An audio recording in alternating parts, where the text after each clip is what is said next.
selamat datang kembali di podcast Yupi. Di podcast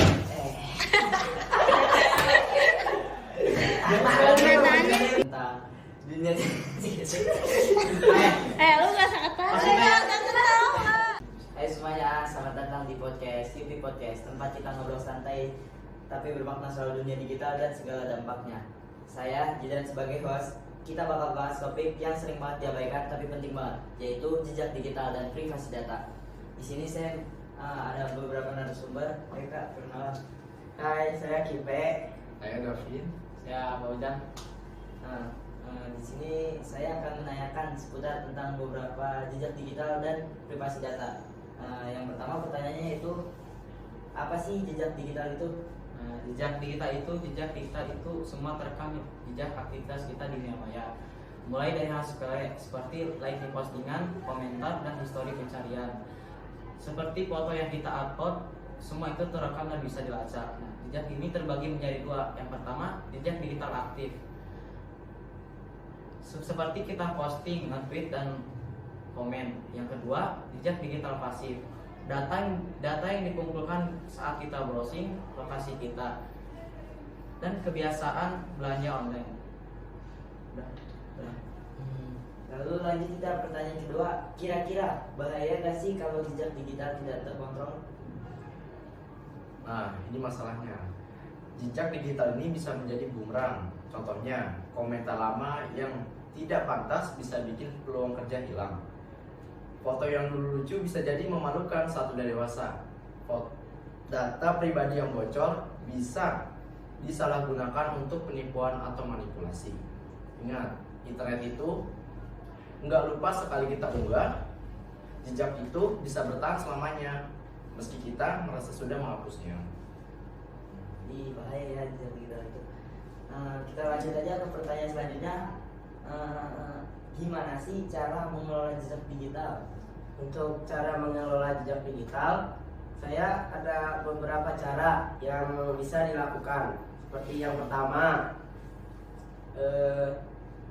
think before you click or post. Jadi berpikir sebelum kamu mengklik sesuatu atau memposting sesuatu. Jangan asal pencet, jangan asal komen, jangan asal share gitu. Bisa dipikirin dulu apakah saya akan bangga ketika melihat postingan ini atau komen ini beberapa tahun ke depan. Yang kedua, kita bisa periksa histori digital secara berkala. Yang ketiga, atur ulang privasi di media sosial, seperti membatasi siapa yang bisa melihat postingan kita, batasi membuat akun Instagram menjadi akun privat dan sebagainya. Yang keempat, gunakan fitur delete atau arsip jika memang diperlukan. Gitu. Jadi gitu. Ini pertanyaan terakhir tentang jejak digital ya. Saya dengar jejak digital juga sebagai citra diri. Apa iya jejak digital itu sebagai citra diri kita juga? Nah, citra diri faktanya sekarang perusahaan, kampus, bahkan orang asing bisa menilai kita dari jejak digital kita. Jejak digital itu kayak CV versi online. Jadi, kenapa gak kita jaga? Kan bentuk dengan jejak. Kita bisa pakai media sosial buat nunjukin hal-hal positif, karya opini yang membangun atau hal-hal yang mencerminkan diri kita yang sebenarnya. Yuk, jadi kita generasi yang bukan cuma menilai digital tapi juga bijak digital. Itu pertanyaan dari jejak digital. Sekarang kita lanjut ke pertanyaan tentang privasi data. Apa sih privasi data itu? Ya, privasi data adalah hak kita sebagai individu untuk mengontrol informasi pribadi kita, kayak nama lengkap, alamat rumah, nomor HP, bahkan riwayat pencarian lewat internet. Tapi pertanyaannya, seberapa sadar kita kalau data kita itu bisa tersebar tanpa kita tahu? Coba deh pikirin, dalam sehari berapa kali kita buka HP, scroll TikTok, belanja online, isi formulir, login aplikasi, atau bahkan cuma nyalain GPS. Nah, tiap aktivitas itu ninggalin jejak data loh. Privasi data itu soal bagaimana informasi pribadi kita, mulai dari nama, email, lokasi, sampai preferensi belanja. dikumpulkan, digunakan, dan disimpan.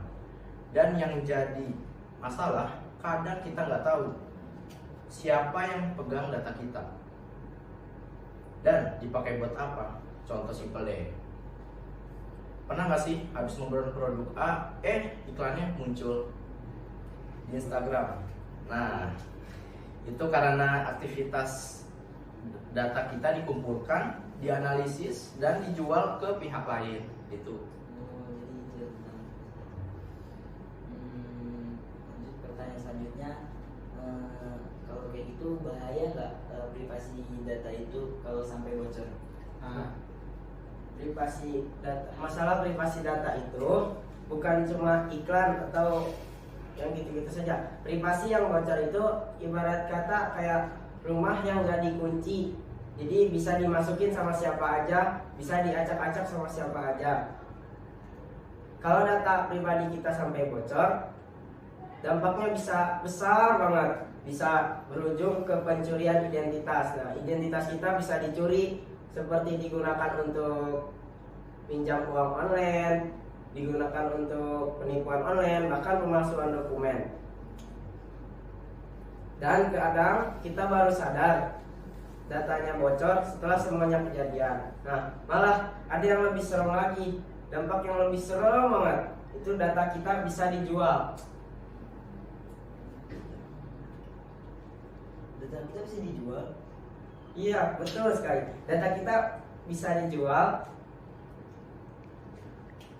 karena banyak sebenarnya aplikasi yang gratis, tapi itu sebenarnya nggak benar-benar gratis. Mereka bisa aja ngumpulin data kita terus dijual ke pihak ketiga, seperti untuk dijadikan iklan, analitik, atau bahkan manipulasi perilaku. Contoh nih, pernah nggak sih kamu ngobrolin sesuatu, misalkan pengen beli sepatu lari, terus tiba-tiba di Instagram kita muncul tuh iklan sepatu lari. Nah, itu bukan kebetulan, itulah algoritma yang kenal sama kamu. Gitu. Ternyata bahaya juga ya kalau privasi data itu sampai bocor. Kalau gitu gimana sih tips cara yang bisa kita lakukan untuk melindungi privasi data kita? Nah, di sini cara melindungi privasi data. Tenang, gak semua aplikasi jahat kok. Tapi kita tetap harus lebih bijak. Saya ada beberapa tips untuk menjaga atau melindungi privasi data, yaitu yang ke-1, jangan asal klik link dari orang yang gak dikenal. Yang kedua, gunakan password yang kuat dan jangan dipakai di banyak akun. Yang ketiga, aktifkan two-factor authentication, 2 faktor. Yang keempat, batasan izin aplikasi apalagi yang minta akses ke kamera, mikrofon, atau kolokasi.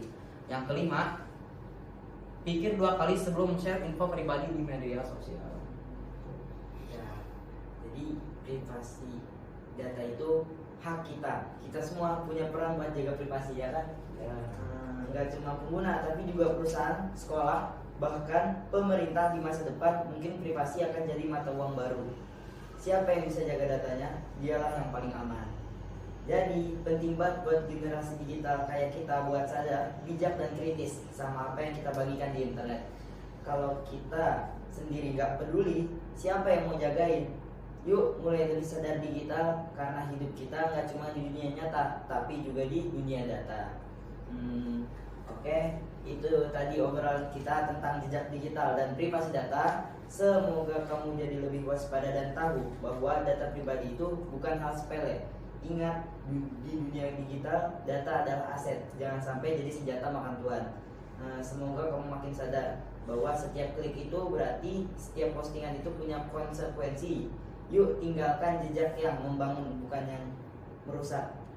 Terima kasih udah dengerin Yupi Podcast. Jangan lupa like dan share ke teman-teman kamu biar makin banyak yang melek soal privasi. Sampai jumpa di episode selanjutnya. Stay safe, stay private. Dadah.